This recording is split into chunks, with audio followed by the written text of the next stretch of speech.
Muy buenas tardes, estimados televidentes y radioyentes. Se inicia ya nuestra mesa redonda informativa hoy con la historia de Cuba y el 24 de febrero. Hace exactamente un año, un día como hoy, se reanudaban en Cuba las labores de la Academia de la Historia sobre el significado de la importancia de esa institución para el estudio, la conservación y la difusión del patrimonio historiográfico nacional, y también de lo que fue la lucha por la unidad, la organización que hizo Martí de la guerra necesaria que se iniciaría un día como hoy en 1895 y la importancia del partido que fundó para esa tarea. Estaremos hablando hoy, disertando estarán los especialistas invitados. Con nosotros nos honra que se encuentre el doctor Eduardo Torres Cuevas, presidente de la Academia de la Historia, Premio Nacional de las Ciencias Sociales, director de la Biblioteca Nacional José Martí, también de la Casa de Altos Estudios don Fernando Ortiz. El doctor en Ciencias Históricas Ibrahim Hidalgo, también laureado con los premios anual de investigación del año 98 del Ministerio de Cultura, el premio Ramiro Guerra en el año 2000 de la Unión de Historiadores de Cuba y el Nacional de la Academia de Ciencias por su libro Cuba 1895-1898, Contradicciones y Disoluciones. Y está con nosotros también el doctor Joel Cordoví, que es investigador y profesor del Instituto de Historia y de la Universidad de La Habana. Bienvenidos todos y ya le damos comienzo a nuestra mesa redonda. Por supuesto, vamos a darle la bienvenida en el programa con la noticia que todo el mundo está esperando, las noticias que tienen que ver con el acontecimiento más trascendente hoy para toda América Latina. Estoy hablando, por supuesto, del viaje a Cuba del presidente Hugo Rafael Chávez Frías. Con la noticia del día vamos a iniciar, bueno, antes de que esté lista esta noticia del día, estamos ya saludando y dando comienzo a nuestra mesa redonda.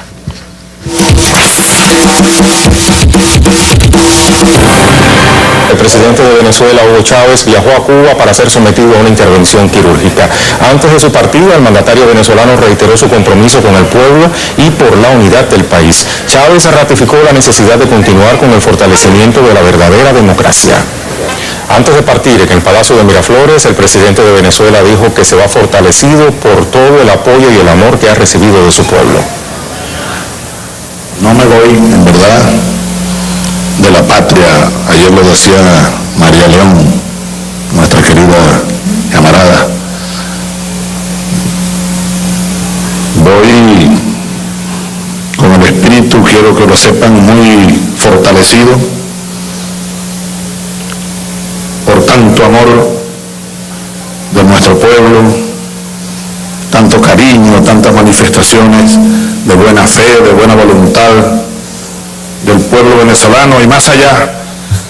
Chávez partió desde el Palacio de Miraflores, como hemos informado, rumbo al aeropuerto de Maiquetía. Miles de personas acompañaron al jefe de Estado en una caravana que recorrió las calles de Caracas. El mandatario recibió diversas muestras de apoyo antes de su viaje a Cuba, donde será intervenido quirúrgicamente en los próximos días. Bajo la consigna "Pa'lante, comandante", los simpatizantes del líder de la Revolución Venezolana rogaron por su pronta recuperación. Lleno de esperanza. Bueno, son algunas de las noticias que podemos comentar también aquí. El ministro venezolano de Alimentación, Carlos Osorio, y decenas de sus subalternos participaron hoy en una misa por la salud del presidente Hugo Chávez poco antes de que él viajara a Cuba para someterse a una nueva cirugía. Fue algo espontáneo. Observamos cómo nuestros trabajadores sienten tristeza y preocupación por la salud del presidente, declaró Osorio a los periodistas al concluir la misa en una pequeña capilla del centro este de Caracas.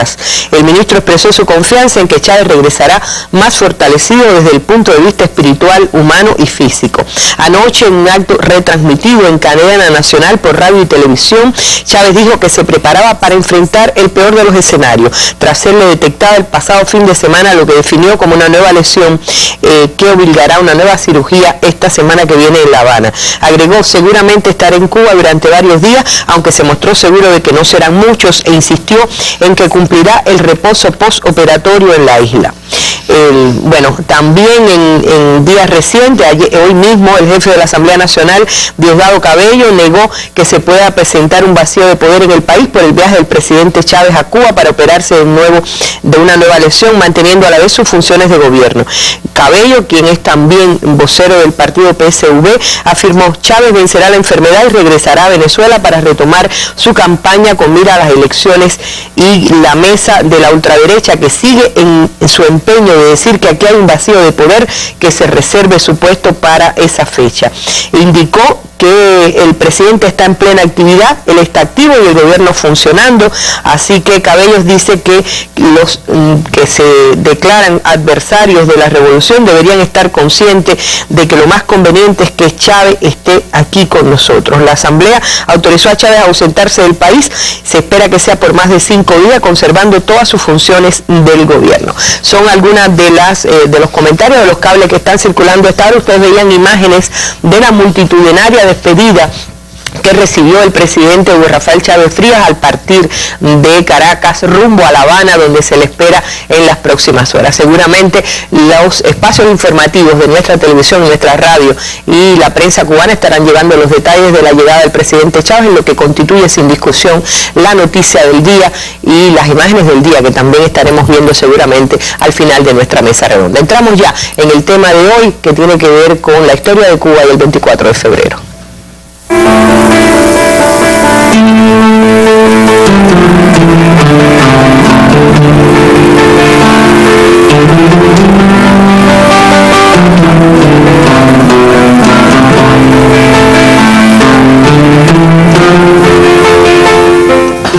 Bueno, esa frase de Martí viene muy bien cuando estamos hablando de Chávez y toda la interés y la atención que hay en todos los, digamos, revolucionarios latinoamericanos. Yo diría que todas las personas de buena voluntad en América Latina. Doctor, presidente de la Academia de la Historia, me gustaría comenzar con un comentario en relación con el 24 de febrero.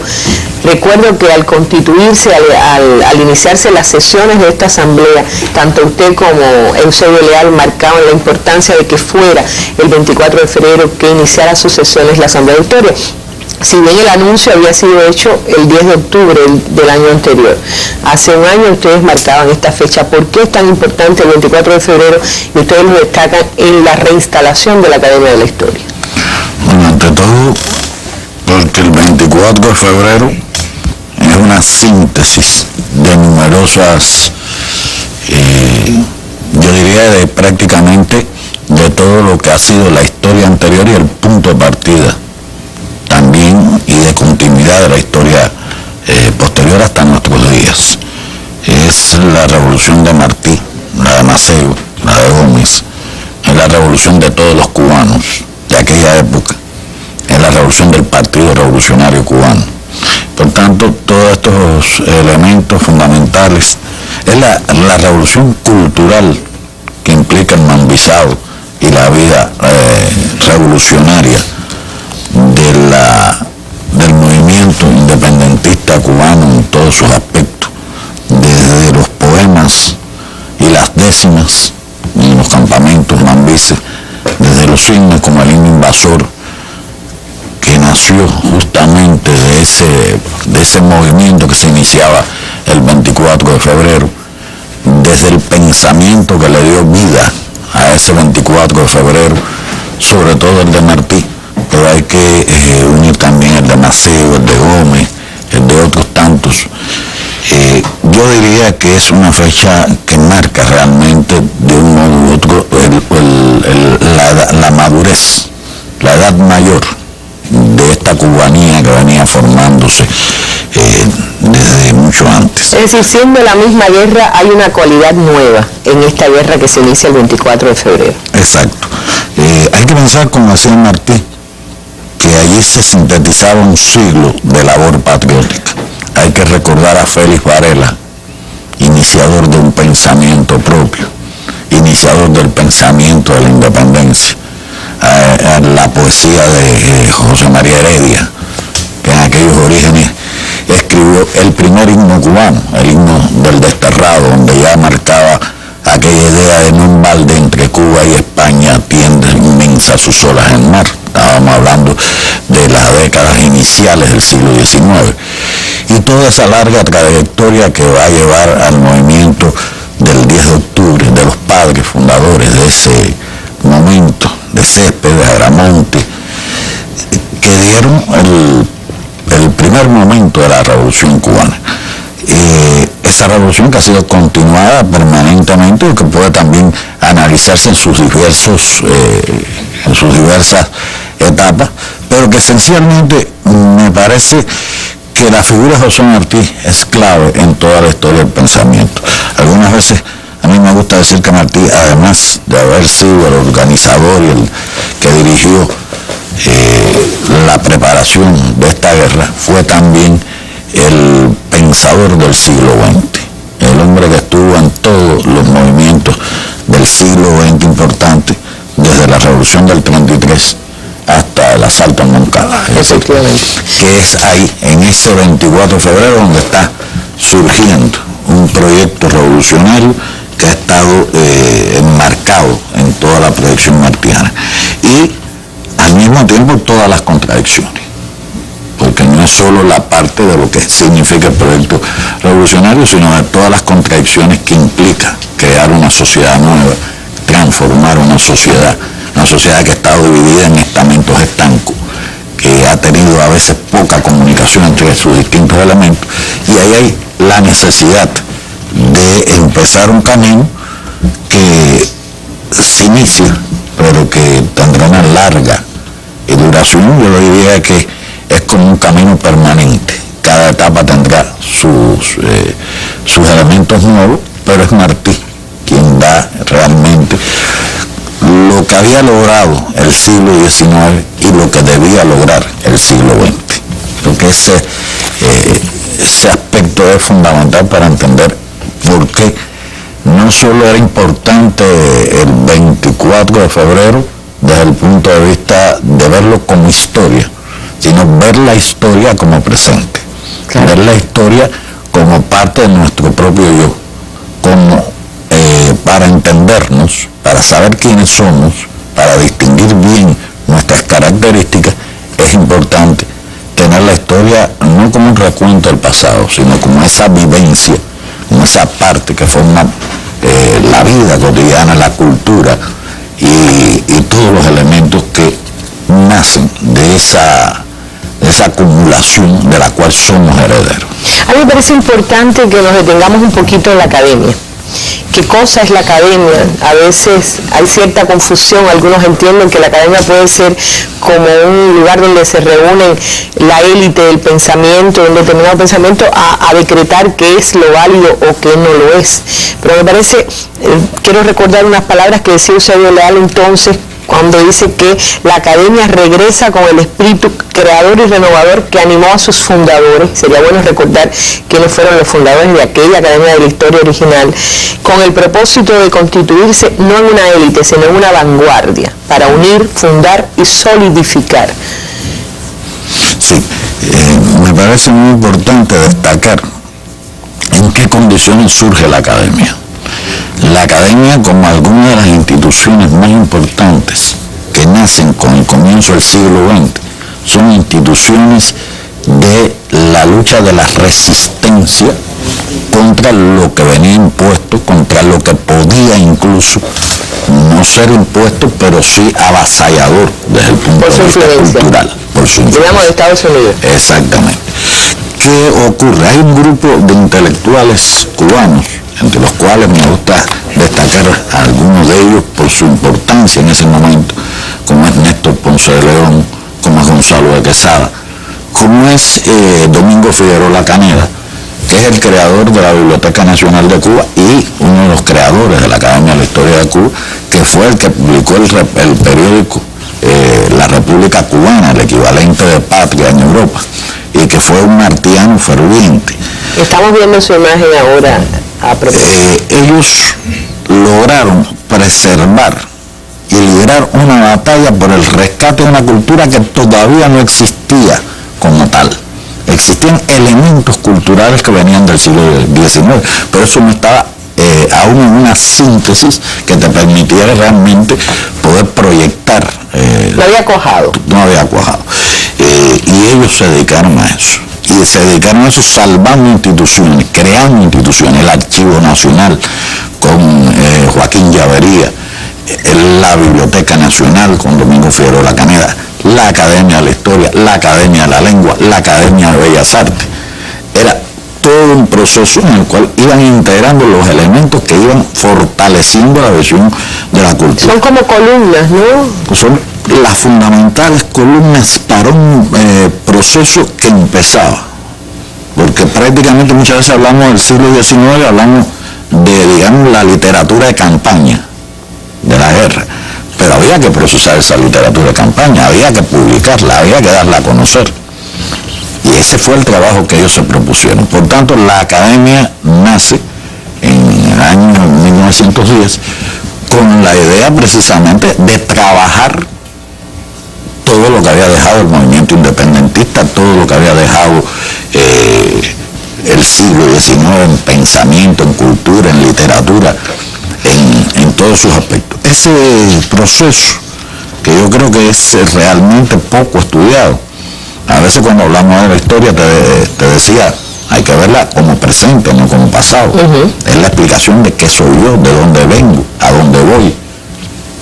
Es también en este esfuerzo que ellos hicieron y que tendremos que seguir siempre, buscar los nichos de la historia, los huecos de la historia, aquello que no ha sido estudiado. Porque muchas veces nos conformamos con una historia, pero la historia es tan rica que cada generación puede encontrar en ella nuevas motivaciones.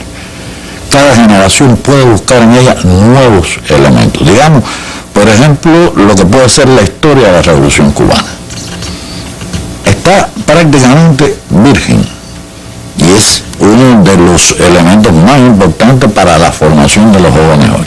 A pesar de los grandes estudios, de la cantidad de estudios que, bueno, uno sabe que existen, que en las propias universidades. Existen estudios de algunos aspectos de la revolución, pero sabemos, por ejemplo, podríamos hablar de toda la década de los 60, la riqueza que tiene la década de los 60.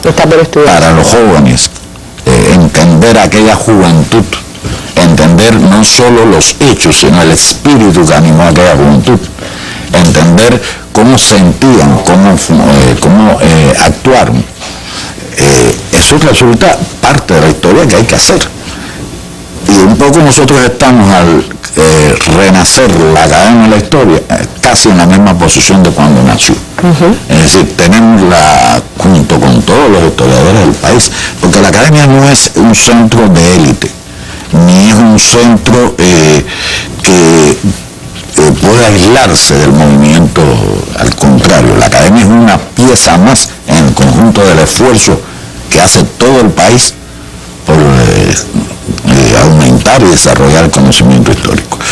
La Academia tiene también que debatir los problemas que tiene la enseñanza y también la investigación histórica en el siglo XXI y a la luz de los problemas que se plantean hoy en día, que no son solo cubanos, son problemas que están relacionados también con el mundo que vivimos, con aquel momento en que se planteó el fin de la historia, que tú recordarás hace ya un buen tiempo. Ahora ya esas teorías están en crisis, pero fueron teorías del momento. En su momento, claro. Un momento en el cual estamos, en el cual precisamente hay un reclamo, yo diría natural, de la población por conocer de Cuba y fuera de Cuba, por conocer la historia más reciente, que es la que necesariamente menos se trabaja. Es por la que más cercana está a nosotros, que uno tiene la idea, yo por lo menos tengo la percepción de que ha transcurrido con una velocidad extraordinaria. Es decir, que en muy poco tiempo se han producido cambios muy violentos, muy rápidos de la historia. Sí, y sin embargo, si fueras al comienzo del siglo XX, ¿qué significaba para aquellos historiadores?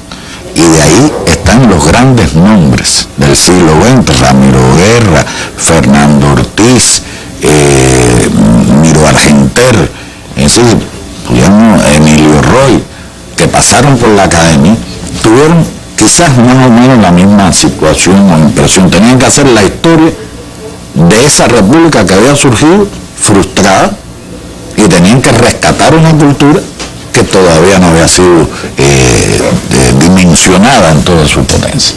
Ellos fueron creadores realmente de lo que le permitió a los cubanos, en medio de una república frustrada, encontrarse a sí mismo, y eso es una fuerza que está en la revolución del 33, y es la fuerza del 59. Es la palabra de Fidel cuando entra en Santiago y dice, ahora los mambises entraron. Es decir, es toda una tradición porque se estudió y se rescató esos valores. Y yo creo que los historiadores de hoy estamos ante la misma situación. Y es darle más fuerza también al pensamiento histórico. No es solo el hecho histórico. Creo que una de las trampas que tendió la posmodernidad fue encerrar en el hecho la historia y romper la visión de los procesos.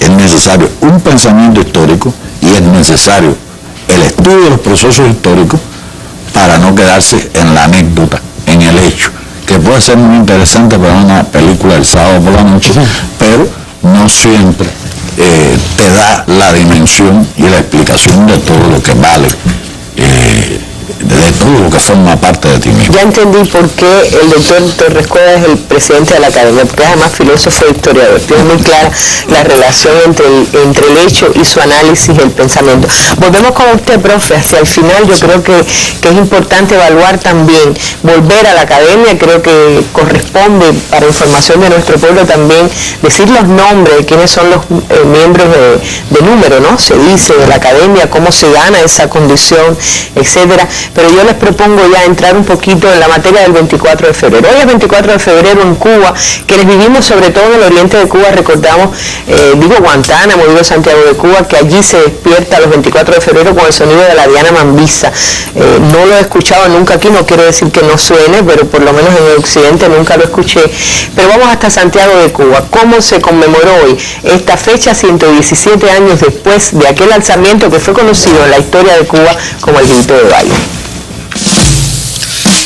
En la mañana de este 24 de febrero no hubo silencio en el cementerio Santa Ifigenia de Santiago de Cuba, como tampoco en el poblado de Baile, donde hace 117 años estalló el grito de independencia.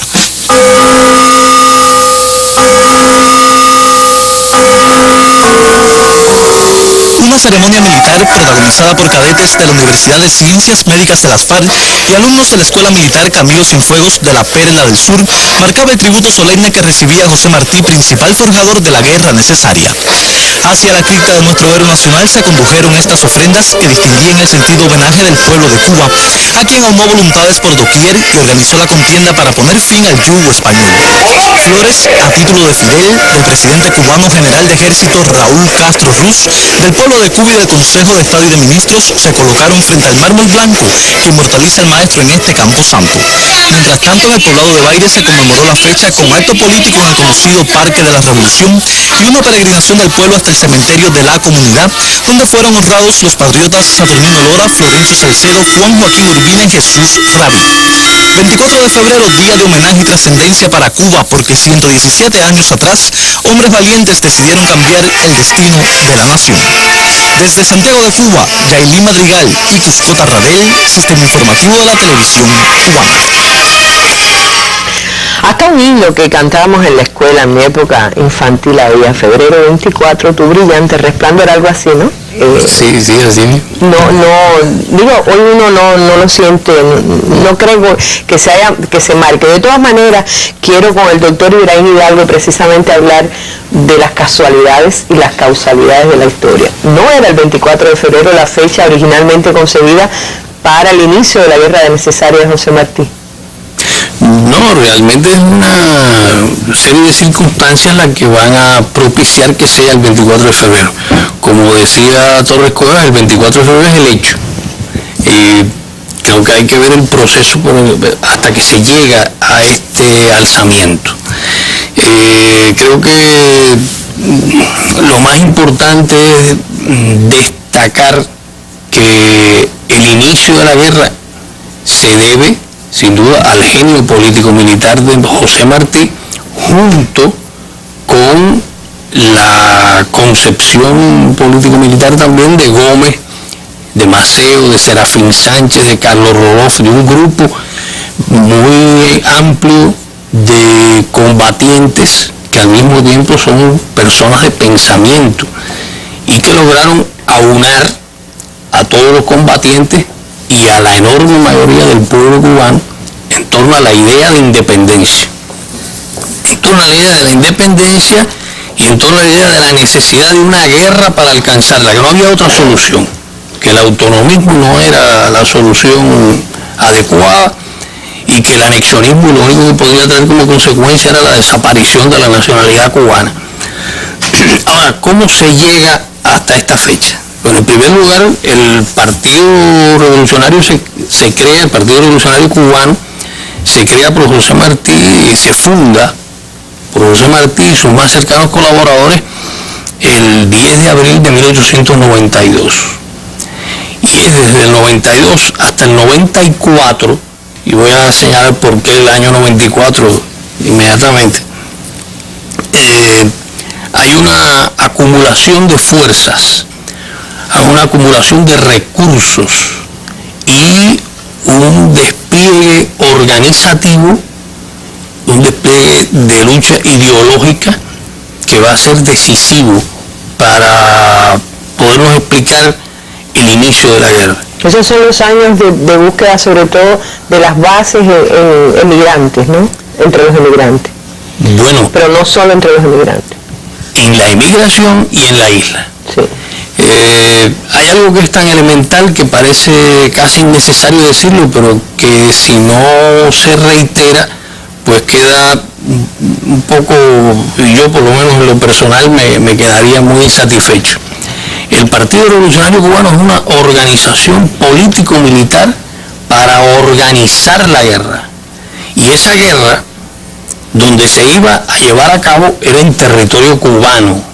Era aquí, en la isla de Cuba, donde se iba a llevar a cabo esa guerra. Por tanto, es inconcebible que Martí pensara en organizar a las emigraciones y quedarse el partido y su actividad fuera en las emigraciones, nada más. No, el partido tenía que llevar a cabo una labor también dentro del país para lograr aunar los distintos grupos revolucionarios dispersos en toda la isla. Y para esto, claro está, no era solamente la personalidad de José Martí. Ahí tuvieron un peso decisivo tanto Máximo Gómez como Antonio Maceo, como también Serafín Sánchez, como también otros muchos patriotas que colaboraron en esta labor, no con su presencia física porque era imposible, pero sí con comisionados, con emisarios, con personas que venían y traían a veces cartas y a veces simplemente el mensaje verbal.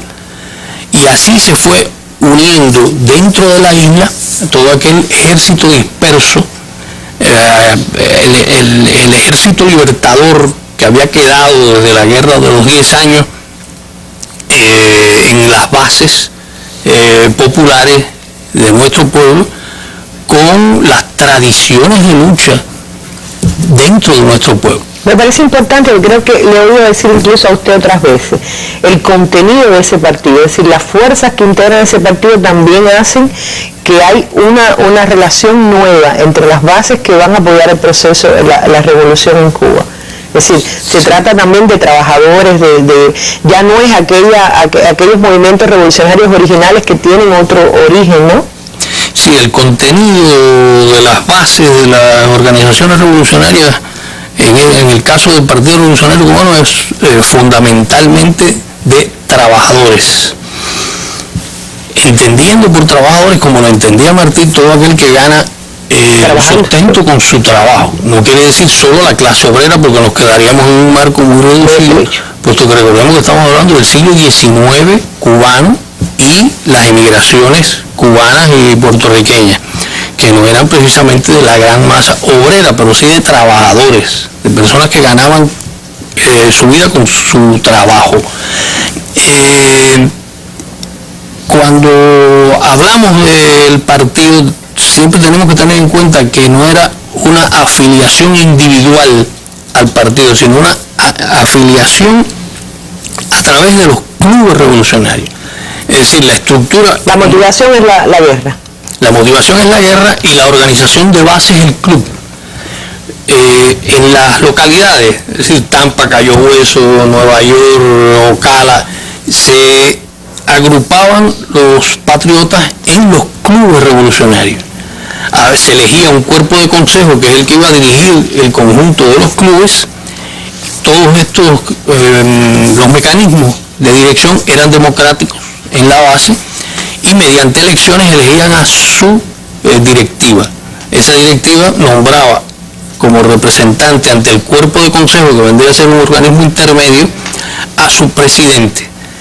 Y mediante elecciones también se elegían a dos de los dirigentes, los únicos dirigentes máximos que tenía el partido, el delegado y el tesorero. Aprovecho la ocasión para hacer el reconocimiento que creo que se merece y que a veces no tenemos en cuenta suficientemente, y es que los únicos dos funcionarios electos del partido eran Martí y Benjamín Guerra. Y a veces se nos olvida Benjamín Guerra, como si no fuera el segundo hombre del partido. Bueno, se nos olvida, ¿no? Yo realmente, primera vez que creo que mencionar su nombre, fíjese. Bueno, hasta eso la historia lo dice. Con los olvidos de los que dieron, no su sangre en el campo de batalla, pero sí su inteligencia, su tesón, su patriotismo. Porque si hoy podemos hablar del 24 de febrero y de la... Bueno, yo tengo que hacer referencia a la compra de armamentos, a la contratación de los barcos que podían venir, de las armas que lograron entrar a Cuba o las armas que se compraron dentro de Cuba, porque de todo hubo en esta... Del plan de la Fernandina. Del plan de la Fernandina, todo esto fue posible porque el dinero que se recaudaba iba a manos honestas, hasta el punto de llevar el registro de cada centavo que se donaba para la compra de armamentos y para las labores del partido. Está sentado en los libros de la tesorería del partido. Y esa tesorería la llevaba Benjamín Guerra sobre sus hombros, y a veces también podríamos decir sobre su bolsillo, no solamente sobre sus hombros, porque hubo veces en que tuvo que suplir a veces en los momentos iniciales, claro, estoy hablando de los momentos iniciales, año 92, que todavía no se habían creado los mecanismos adecuados para la recaudación de dinero. Puesto que eso sería... sí, yo le estoy desviando hacia el tema del Partido Revolucionario Cubano, que quizás merezca otra mesa redonda, para retomar el tema de la preparación de aquello que no iba a ser originalmente el 24, ¿no? Sí, haciendo un gran resumen, bueno, una gran síntesis, porque ya lo vamos a comprimir del 92 al 94, ¿qué se ha logrado?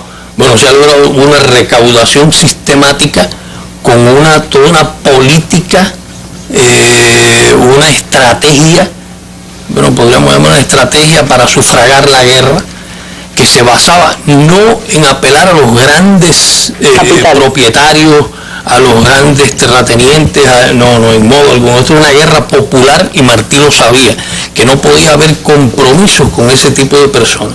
Y por tanto, no se le cerró, el partido era un partido unitario, no se le cerró las puertas a nadie, pero tampoco se comprometió el futuro de la guerra y el futuro de la república, porque Martí siempre tenía en cuenta lo que vendría después de la guerra.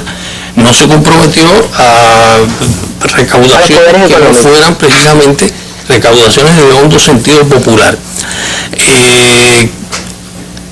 También cabría aquí hacer la salvedad de que hubo propietarios de fábricas de tabaco que donaron dinero, considerables sumas de dinero, a las labores del partido.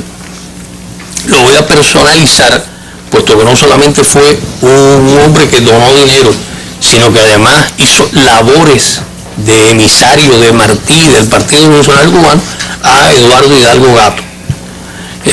Un hombre que realmente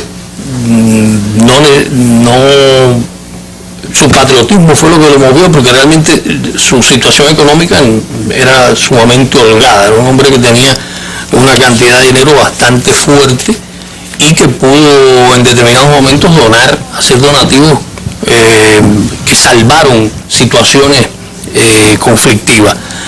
Pero repito, no solamente que donara dinero, sino que fue uno de los emisarios que vino a Cuba en varias ocasiones para asumir responsabilidades bastante complejas. Ahora, volviendo al cauce de la organización. Sí. Diciembre del año 94. Llegamos a diciembre del año 94 con varios intentos por parte de Martí, Gómez, Maceo, Serafín Sánchez, varios intentos de lograr alzamientos dentro de la isla, lograr el alzamiento de la isla de una manera bien coordinada. El concepto, la concepción de la guerra tiene sus raíces en el plan de San Pedro Sula, aquel plan concebido por Gómez con el auxilio de Maceo de manera directa en el año 84, que no dio los resultados esperados y que ya en el año 86 desapareció. Pero la concepción que ellos elaboraron era que el alzamiento de la isla tuviera el apoyo de varias expediciones. En aquella ocasión eran 5 expediciones, lo que Gómez y Maceo y otros patriotas habían concebido. En esta ocasión, en el proyecto que se elabora, proyecto insurreccional que se elabora por parte de Gómez y Martí, sería el alzamiento de la isla y 3 expediciones por 3 puntos fundamentales de la isla. Desde el punto de vista estratégico militar, esas 3 expediciones crearían las condiciones fundamentales, si se hubiera logrado, estamos hablando de la concepción de la guerra, si se hubiera logrado estaría Maceo en Oriente, Gómez y Martí en Camagüey, Serafín Sánchez y Rodolfo en la zona sur del centro, es decir, Remedios, Santi Espíritu, etc. Con esas 3 fuerzas, la invasión hacia Occidente hubiera sido relámpago, hubiera sido inmediata. Bueno, nada de esto se logró, ya veremos. Por tanto, el 8 de diciembre, cuando ya ha habido estas experiencias anteriores, inclusive provocaciones en el año 1893, 2 provocaciones por parte de la fuerza enemiga que no lograron sus objetivos, se llega a la situación en que ya Gómez considera que se puede comenzar la guerra. Gómez era el general en jefe, era él el que decidía cuándo se podía iniciar, no era Martí como delegado y como hombre que asumía también labores militares, políticas y militares, pero no recaía sobre la decisión era del general en jefe, en este caso de Gómez. Gómez envió desde República Dominicana un representante, María Rodríguez, que era el que ya llevaba el mandato de representarlo en la decisión ya de comenzar la guerra.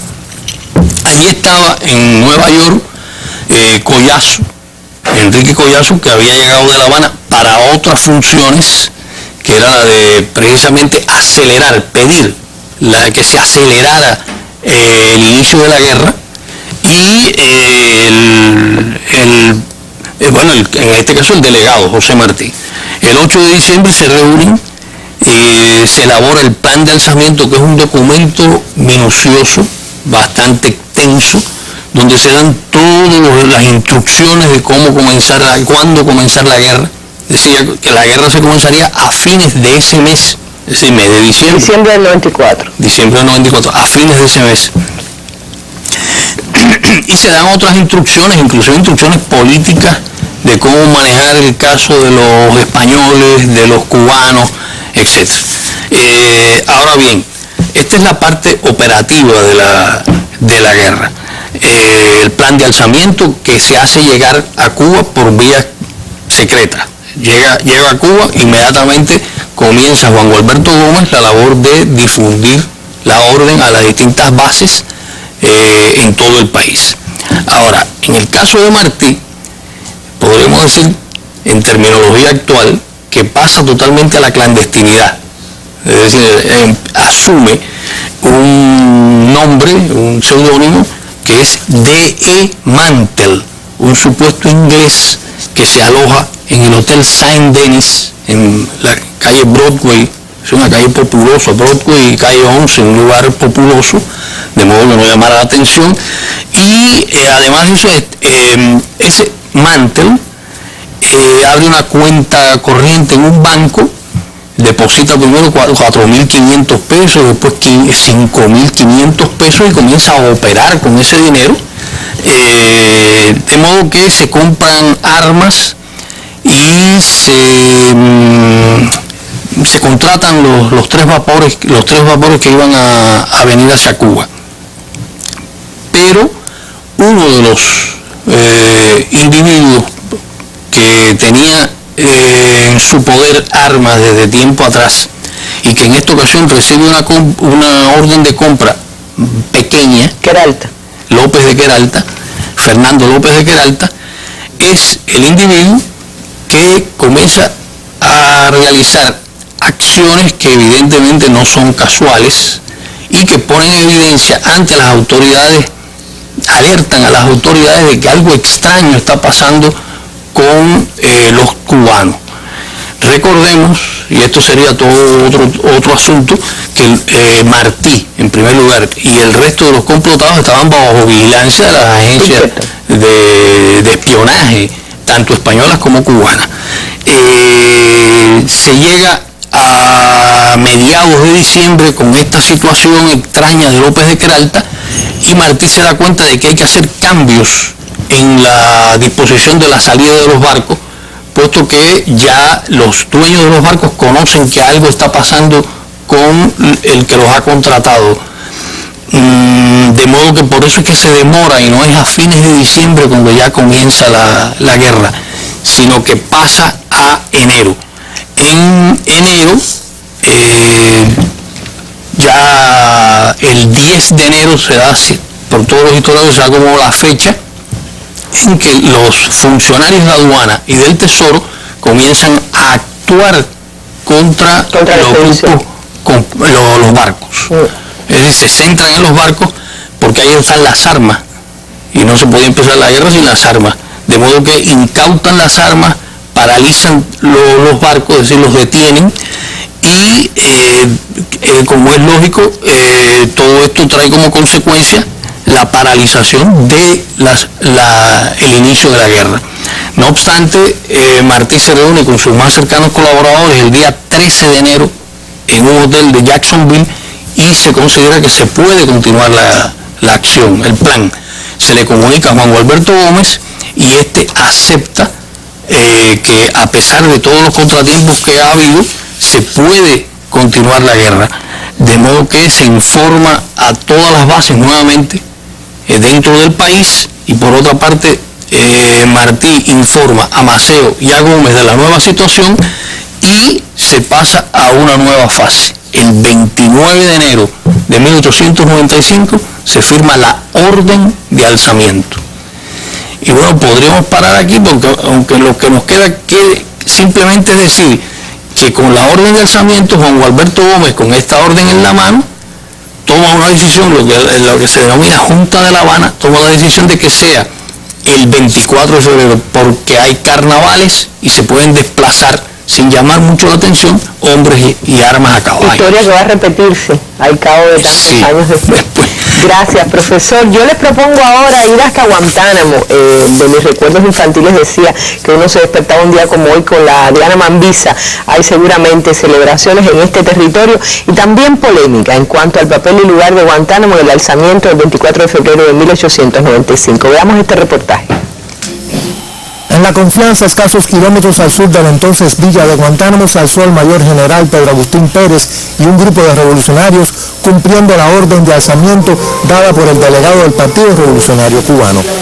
Fue ese uno de los 35 sitios del país donde ocurrieron alzamientos aquel 24 de febrero de 1895.